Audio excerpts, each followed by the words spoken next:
Good afternoon class. आज हम पढ़ेंगे क्या, मैग्नीशियम हाइड्रोक्साइड। मैग्नीशियम हाइड्रोक्साइड क्या होता है? तो इसको दूसरे नाम से हम जानते हैं मिल्क ऑफ मैग्नीशिया। ठीक है, इसका केमिकल फॉर्मूला होता है MgOH2। ठीक है, मैग्नीशियम हाइड्रोक्साइड। इसका मॉलिक्यूलर मास कितना होता है? 58.31 ग्राम पर मोल। ठीक है, IUPAC नेम इसका क्या होता है? Magnesium hydroxide.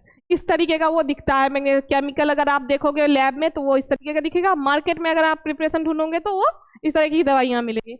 फिर आपका फिजिकल प्रॉपर्टीज तो है अपीयरेंस, मतलब ये किस कलर का होता है? तो व्हाइट एमोर्फस पाउडर। ठीक है, ओडर कहता है तो ओडरलेस होता है। टेस्ट कहता है तो कोई टेस्ट नहीं होता, ना कोई टेस्ट ना कोई सुगंध। ठीक है, Mg प्लस सॉल्ट और hydroxide ions as both anti acid and laxative, दोनों ही एक्ट करते हैं एज अ एंटी एसिड और लैक्सेटिव। ठीक है, उसके बाद प्रिपरेशन देखोगे तो produced by treating sea water with lime. Sea water को आप लाइम के साथ ट्रीट करवाते हो। ठीक है, जैसे मैग्नीशियम, पहला रिएक्शन देखो, मैग्नीशियम ऑक्साइड और H2O, तो ये क्या बना लेगा? Magnesium hydroxide. कैसे? तो इधर आपका कितना OH है? एक है ना, इधर एक है तो कितना हो गए OH? दो हो गए O। तो यहाँ पे आपका क्या है? दो। हाइड्रोजन आपके पास कितना है? दो। ये दोनों मिलके क्या हो गया? OH2। ये तो Mg तो आपके पास था ही, तो क्या बन गया? Magnesium hydroxide. एक तो ये तरीका हो गया। दूसरा आपका हो गया मैग्नीशियम सल्फेट को लेके सोडियम हाइड्रोक्साइड के साथ ट्रीट करवाओगे तो क्या करेगा? मैग्नीशियम जो है हाइड्रोक्साइड के साथ चला जाएगा और सल्फेट सोडियम के साथ। ठीक है, तो ये क्या बना लेगा? मैग्नीशियम हाइड्रोक्साइड, और ये क्या बना लेगा? Sodium sulphate. ठीक है, तो इस तरीके से आप मैग्नीशियम हाइड्रोक्साइड को प्रिपेयर कर सकते हो। ठीक, उसके बाद फार्मास्यूटिकल फॉर्मुलेशंस पे आओगे तो prepared in solution and suspension form, मतलब कि इसको आप सॉल्यूशन के फॉर्म और सस्पेंशन दोनों के ही फॉर्म में आप इसको बना सकते हो। ठीक है, फिर कहता है कि sold in combination such as, देखो अब ये जो मार्केट में बिकते हैं तो वो इस कॉम्बिनेशन में बिकते हैं, जैसे ड्राइड एल्यूमिनियम हाइड्रोक्साइड, ठीक है, मैग्नीशियम हाइड्रोक्साइड और सिमेथिकोन सस्पेंशन। इन तीनों नाम से आपका ये दवाइयाँ बिकता है। ठीक है, कहाँ? मार्केट में। और कहता है मार्केट प्रिपरेशन में ये कॉम्बिनेशन हो गया ड्रग का। ठीक, और नाम कौन कौन से आते हैं आपके? रिलैक्सिड, SM, एक्लुएर, इन दो नामों से मार्केट में आप इसको ढूंढ, और भी होते हैं लेकिन इस नाम से भी आप उनको ढूंढ सकते हो। इसको स्टोरेज कंडीशन, मतलब इसको आप रखोगे कहाँ, इस कंडीशन में? तो कहता है कि टाइटली क्लोज कंटेनर, पूरे तरीके से कंटेनर बंद हो।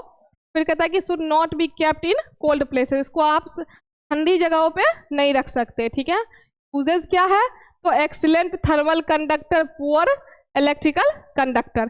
थर्मल कंडक्टर, इसमें जो होता है हीट को कंडक्ट करने की पावर इसमें ज़्यादा होती है और इलेक्ट्रिसिटी को कंडक्ट करने की पावर कम होती है। ठीक है, use as an anti acid and laxative, इसको एंटी एसिड और एज अ लैक्सेटिव यूज आप कर सकते हो। फिर कहता है कि use as food additives, food additives में भी आप इसको डाल सकते हो। ठीक है, इसलिए डालते हैं ताकि क्या होता है ना कि इसमें एंटी एसिड का प्रॉपर्टी होता है, तो उस फूड को लेने से क्या होगा कि किसी को गैस्ट्रिक एसिड का प्रॉब्लम नहीं होगा, प्लस में लैक्सेटिव इफेक्ट भी नहीं आएगा। ठीक है, फिर कहता है कि extensively use in waste water treatment, जो वेस्ट वाटर होते हैं उनको ट्रीट करने में भी ये यूज होता है आपका। ठीक है, फिर कहता है कि use as a fire retardant, as a fire retardant भी आप इसको यूज कर सकते हो क्योंकि ये क्या है?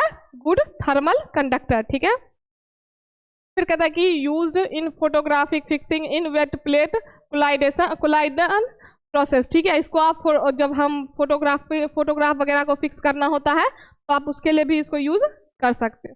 फिर कहता है applied in gold mining and warehouse industries, इसको आप gold mining, warehouse mining में भी आप इसको यूज कर सकते हो। ठीक है, ये इसके यूजेस थे। अब हम देख लेते हैं एक बार सोडियम बाइकार्बोनेट। सोडियम बाइकार्बोनेट को आपको क्या क्या बोल सकते हैं?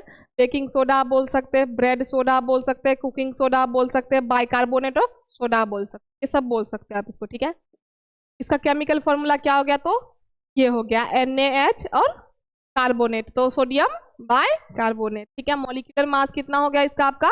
84.007 ग्राम पर। ये इस तरीके का देखता है आपका सोडा, मतलब जो भी सोडियम बाइकार्बोनेट या कार्बोनेट होता है। ठीक है, अब इसका IUPAC नेम है sodium hydrogen carbonate, sodium hydrogen carbonate. ठीक है, आप कह रहे हैं कि फिजिकल प्रॉपर्टीज इसकी कैसी होती है, तो फिजिकल प्रॉपर्टी अब कैसा दिख रहा है, ये व्हाइट दिख रहा है, तो व्हाइट होगा। किस तरह का है, क्रिस्टल के दाना दाना फॉर्म में, तो क्रिस्टल इन पाउडर है, जैसे ग्रेन्यूल वगैरह फॉर्म है, गोल गोल से दाने, उस तरीके का है। फिर कहते हैं सोल्यूबिलिटी, तो वाटर में ये क्या है, सोल्यूबल है, और अल्कोहल में इनसोल्यूबल है। और कहता है कि ओडर, तो कोई ओडर स्मेल वगैरह नहीं होता। टेस्ट, तो स्लाइन टेस्ट, मतलब कि हल्का सॉल्टी लगता है, ठीक है, जैसे नमक लगता है ना, तो उससे हल्का सा नमकीन लगेगा आपको। के बाद अगर आओगे प्रिपरेशन पे, तो प्रिपरेशन कैसे होगा इसका, विद हाइड्रोक्लोरिक एसिड। इसको आप हाइड्रोक्लोरिक एसिड के साथ प्रिपेयर कर सकते हो, ठीक है। कैसे, तो सोडियम बाइकार्बोनेट को रिएक्ट करवाए किसके साथ, HCl के साथ, तो ये क्या बनाएगा आप, NaCl H2O और कार्बन डाइऑक्साइड फ्री हो जाएगा, ठीक है। तो ये कह रहा है कि विद हाइड्रोक्लोरिक एसिड के साथ हमने ये इसका रिएक्ट करवाया, तो क्या बनाया, NaCl सोडियम क्लोराइड और वाटर, और साथ में क्या था, कार्बन डाइऑक्साइड जो फ्री हो गया, ठीक है। अब है कि CO2 is release as gas, वो फ्री हो जाता है एज गैस, ठीक। फिर कहता है कि किसके साथ रिएक्ट करवाओगे, सल्फ्यूरिक एसिड के साथ। तो सल्फ्यूरिक एसिड के साथ कैसे रिएक्ट करवाओगे, सोडियम बाइकार्बोनेट लिया, H2SO4 लिया, और क्या बन गया आपका, सोडियम सल्फेट, ये आपका वाटर आ गया, और ये आपका carbon dioxide as a gas फ्री हो गया। फिर आ गया ऑन हीटिंग, जब आप इसको हीट करोगे, तो हीट करने के बाद ये क्या बनाएगा आपका, देखो सोडियम बाइकार्बोनेट लिया, ये क्या बनाएगा, सोडियम कार्बोनेट का CO2 हो जाएगा और H2O, ठीक है। अब इसका फार्मास्यूटिकल प्रिपरेशन अगर देखोगे तो इसका क्या क्या होता है, किस किस फॉर्म में आता है, टैबलेट, टैबलेट आपको पता है। फिर कहता है कि कैप्सूल, कैप्सूल भी आपको पता है। फिर कहता है इंजेक्शन, इंजेक्शन के फॉर्म पेरेंटल फॉर्मुलेशन।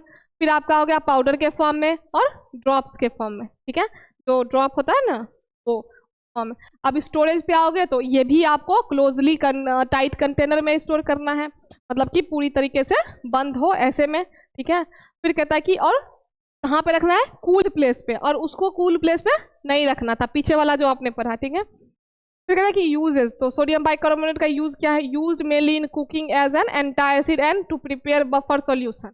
देखो इसको कुकिंग में यूज कर सकते हो आप, एंटासिड के लिए यूज कर सकते हो आप, और प्लस में आप इसको बफर सॉल्यूशन बनाने के लिए भी। फिर कहते हैं कि aqueous solution used as local application for burns, insect और बाइट्स। इसका एक्वस सॉल्यूशन जो है वो मतलब कि लोकल एप्लीकेशन का मतलब है तो जो आप अपने स्किन पे अप्लाई करते हो, ठीक है। तो उसको एज आ, जैसे कि आपका जल गया हो हाथ पैर, या किसी इंसेक्ट ने काट लिया हो, तो इन सब चीज़ों के लिए आप उसको यूज कर सकते हैं, इस फॉर्म में, एक्वस के फॉर्म में, ठीक है। फिर कहता है कि used as electrolyte replenisher and in treatment of diarrhoea, जब किसी के बॉडी में इलेक्ट्रोलाइट की कमी हो तो उसके लिए आप यूज कर सकते हो। प्लस में आप इसको डायरिया में भी यूज कर सकते हैं। कहता है कि sodium bicarbonate solution used as eye lotion, ear drops. अभी इसने क्या बोला, ड्रॉप के फॉर्म में कर सकते हो, तो उस ड्रॉप में क्या हो गया, आई लोशन, आई ड्रॉप हो गया, ईयर ड्रॉप हो गया, क्या, तो to remove ear wax and as lubricating fluid for contact lenses. जैसे आंखों में लेंस वगैरह लग जाते हैं तो उसमें क्या लगता है, फ्लूइड लगता है, तो एज अ फ्लूइड, ठीक है, ताकि वो एज अ ल्यूब्रिकेटिंग एजेंट का काम कर सके आई लेंस लगाने में। प्लस में जो कानों में आपके वैक्स जमा हो जाते हैं उसको साफ करने के लिए भी आप इसका यूज कर सकते हो। साथ में क्या है, मार्केट प्रिपरेशन में अगर आओ कि मार्केट में किस नाम से बिकता है, तो ये कोडोनेट 500, सोडिबिक और SB काप, इन तीनों के नाम से आप इसको मार्केट में खरीद सकते हो, ठीक है। ये आज आपने पढ़ा क्या क्या, एक तो सोडियम बाइकार्बोनेट और दूसरा मैग्नीशियम हाइड्रोक्साइड, ठीक है। तो दोनों को पढ़ के देखना, अगर किसी को कोई प्रॉब्लम हो तो पूछना, ठीक। बाकी दोनों ही क्या है, एंटासिड है आपके, एज एंटासिड वर्क करेंगे, ठीक। और आगे क्या है, आगे आपका कैल्शियम कार्बोनेट आएगा, ठीक है। इसको हम नेक्स्ट क्लास में कर लेंगे, ठीक है।